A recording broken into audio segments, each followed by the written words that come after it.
Alright, what's up everyone? The French Monkey here, and today we are going to take a look at the new Quartz FM plugin that I created for Cinema 4D.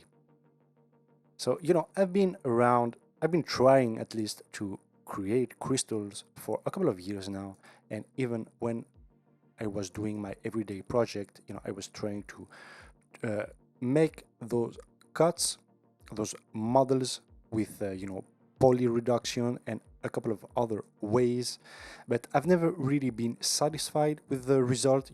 I could never really make something that looks organic, and even back then my texturing was a little bit awful.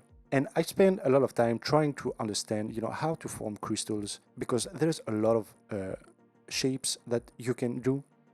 And I came up with this plugin just because I don't really want to model crystals. I want to find an easy way to be able to create all of this shape just with sliders. So Quartz FM is a plugin very easy to use, and you will be able to create all sorts of crystals, quartz, from needle-like to pretty much diamond-like as well. And I've been able to put out a more organic shape, as you can see. And I'm gonna do a separate video on how to texture these on in Octane and in Redshift, so be sure to subscribe to don't miss those out. So I never knew I would be able at some point to create these kind of crystal clusters here, and yeah, and I've been very satisfied with the result that I've got from these. And everything was made just using Quartz FM and a couple of cloners to create those clusters here. So let's jump inside of Cinema 4D and take a look at Quartz FM. After installing Quartz FM into your Control browser, I'm going to go to Windows, Control browser, and I'm going to go to my Quartz FM. So I will be showing you the Crystal Asset Kit in the end. I'm gonna go to my Quartz FM right here, and right now I'm just gonna load the default build. So we have the Quartz FM default build. I'm gonna load that, and I'm gonna show you the controls. So inside of Cinema 4D, you will see that the Quartz FM null here has a control tab, and as all of my other plugins as well, it's very straightforward. It's top to bottom, and I'm gonna start with the general shape. So I'm just gonna set up my camera so you can see pretty much, yep, like this. And we have some controls for the radius as well as the height of our crystal, so we can go pretty low and create this kind of needle shape to something more bulky. We can adjust the number of faces. So usually a crystal has 6 faces, but you can go pretty crazy with it, from 3 to 1,000. I'm gonna leave that at 6. We have the body segmentation. This will come handy when we will want to work with the deformation. And we have the shape type. So the shape type will control the cuts on the top and bottom part of our crystal. So from tetra, as you can see here, to bulky. And of course, the nice thing is our cut rotation that will control the cuts of our crystal. So we can change back and forth. And as you can see, you are free to pretty much create different types of cuts. And I'm gonna keep the Icosa for now. We have a phone angle option, so that depends if you want to have a more polished crystal or keep those hard edges. Inside of the adjustments, we have some facelift option, so I'm going to enable that, and as you can see, this will create a kind of more polished crystal on the top. So this will be equal to erosion, I guess. And we can change the rotation of the cut.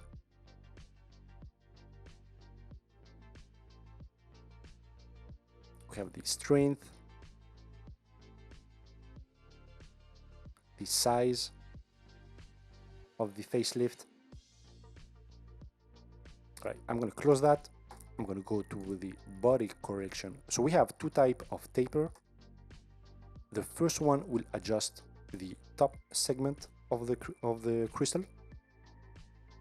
So of course, now I'm going to add more segments so we can see what's happening, and we can create this kind of nice animation, some growth animation.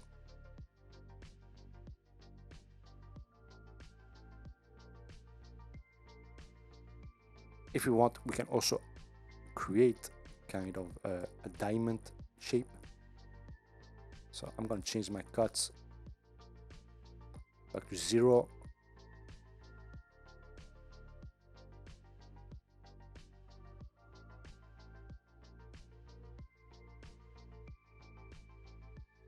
Like that.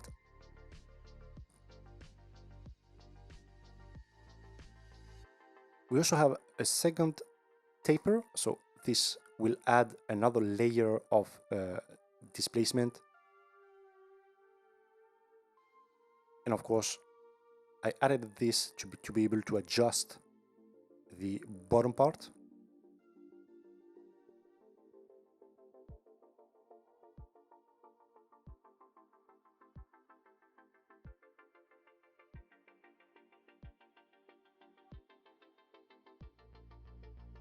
And we also have some bevel option. So I added this, but I don't recommend to add this when the body segmentation is high, because it will mess around here on the edges, as you can see here. But if you want to use that, you can, decrease the body segmentation.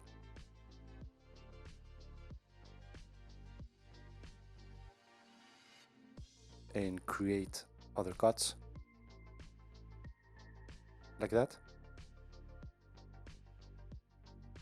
After that, we have some deformation.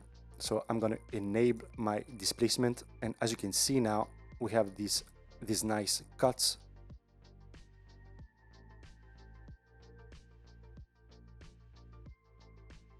I'm going to change my noise type. I want something like cell noise. I'm going to turn down the global scale, and I want to do 6 faces.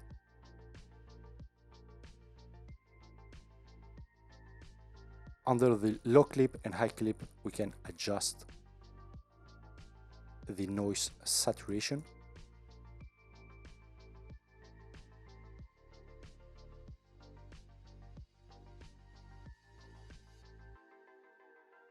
We have also some fall off option and offset position. So thanks to that, we can do some more harsh cuts.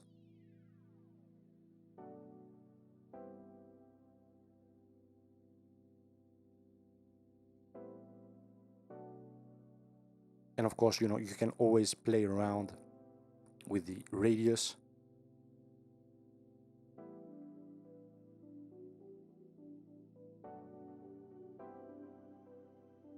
And with the rotation of the cuts. We also have some smoothing option. And lastly, we have the impurities option. So for that, I'm going to launch my Redshift render view. And I'm just going to add a basic specular texture so we can see what's happening inside.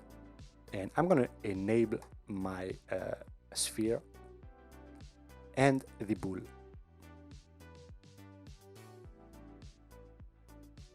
So even though the geometry is not ideal, as you can see here in the renderer, that doesn't really cause any issues when it comes to the render as well as the texturing.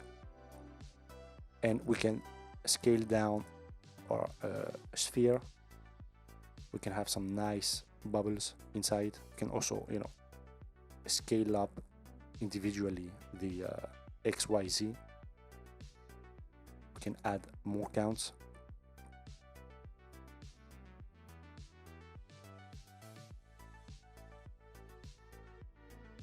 And something that I forgot is the mod.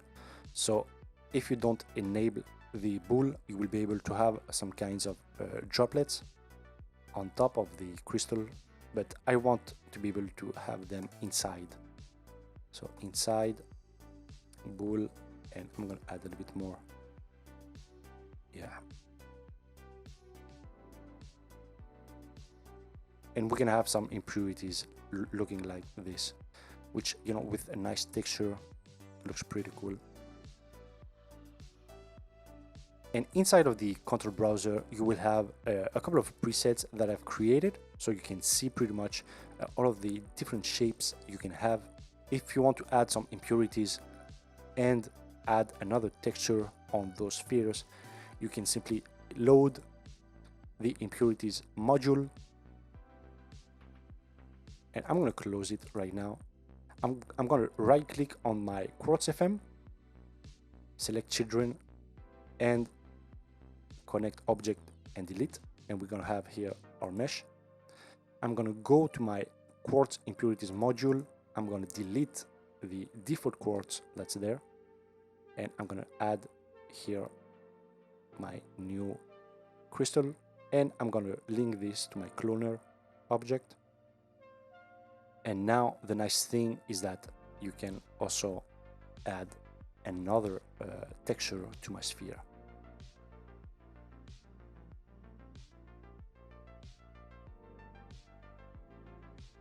So yeah, this is why I added the module on its own. So let's make this thing a little bit interesting. I'm gonna load again my Quartz FM default. I'm gonna close my render view. And now what I want to do is create a bunch of different crystals. So I'm going to create a null. I'm going to close it. And I'm going to click Control and drag this down here. This will create a duplicate. I'm going to go to my original Quartz FM and I'm just going to change and play around with the cuts.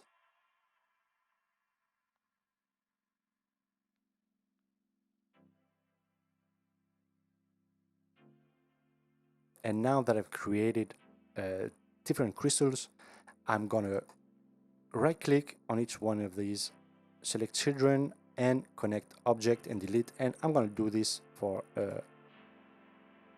all of my quartz, just to be able to make them editable and get rid of the plugin.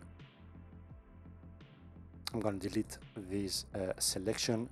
And one thing you will notice is that even after we did the connect object and delete, we will have the control here inside of the user data, so they don't work. If you want to get rid of these, you will want to go to the user data, manage user data, and just select the Quartz FM and delete it. And yeah.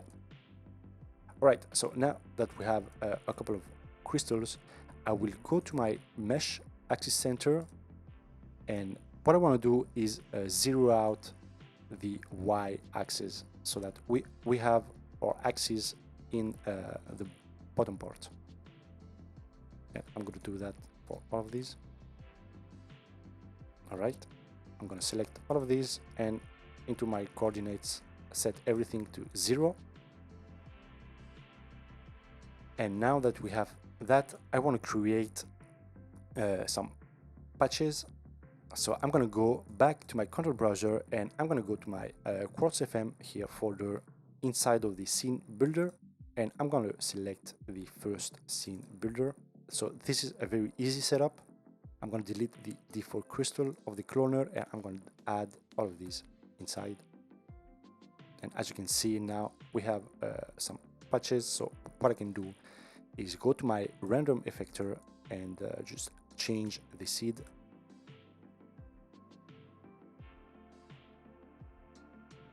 I'm going to do the same thing as the crystal, so I'm going to drag this down by pressing Control. And I'm going to change the seeds again. I might add some less crystals.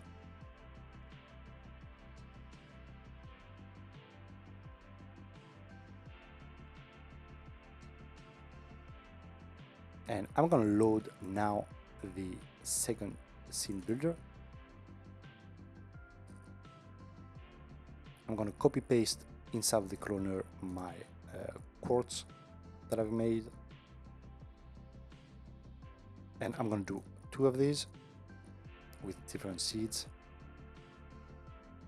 and I might also change the scale.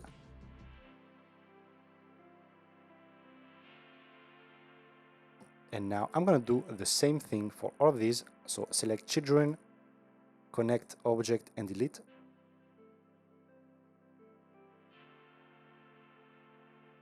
And now in order to build our cluster, something that we want to do is go back to the axis center, and we want to zero out the axis. So this time I might go something like 90%.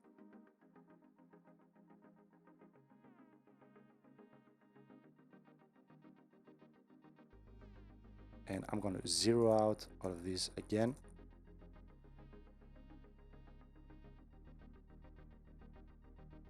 So as you can see here, we have some crystals coming down. So I'm going to have to do that manually for this one.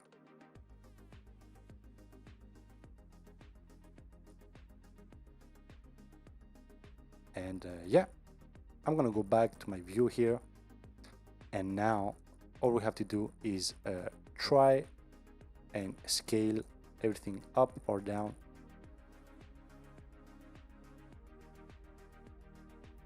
We can also add a plane, and we have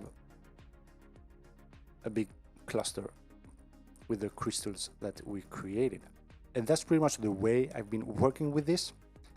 And of course, you know, I took the hassle and created the crystal asset kit. So this library is just a bunch of drag and drop object. And as you can see here, I have a couple of already made clusters.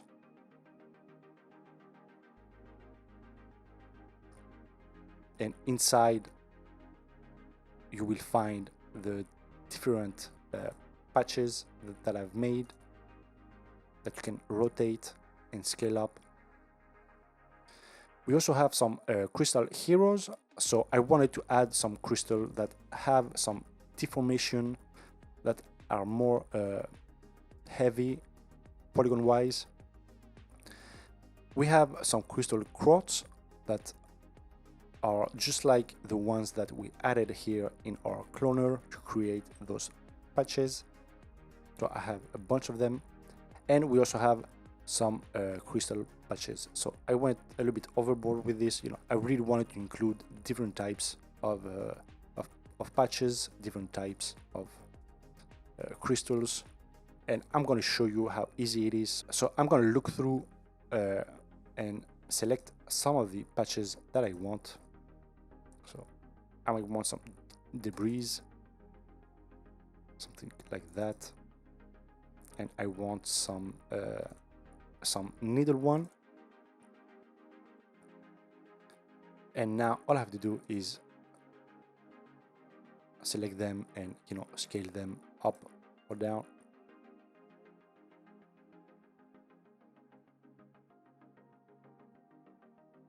And as you can see, everything is already laid out for you. So all you need to do now is just add a plane, texture, lights, and you're ready to go. So the crystal asset kit comes as a Cinema 4D library and also as an OBJ folder. So if you're not a Cinema 4D user, or if you want to load some of these objects in other software, you can simply, you know, go into the folder and select the clusters. So I've added thumbnails for all of these, and these are the same as the ones inside of the content browser. As you can see, you have all your patches here, and the quotes as well.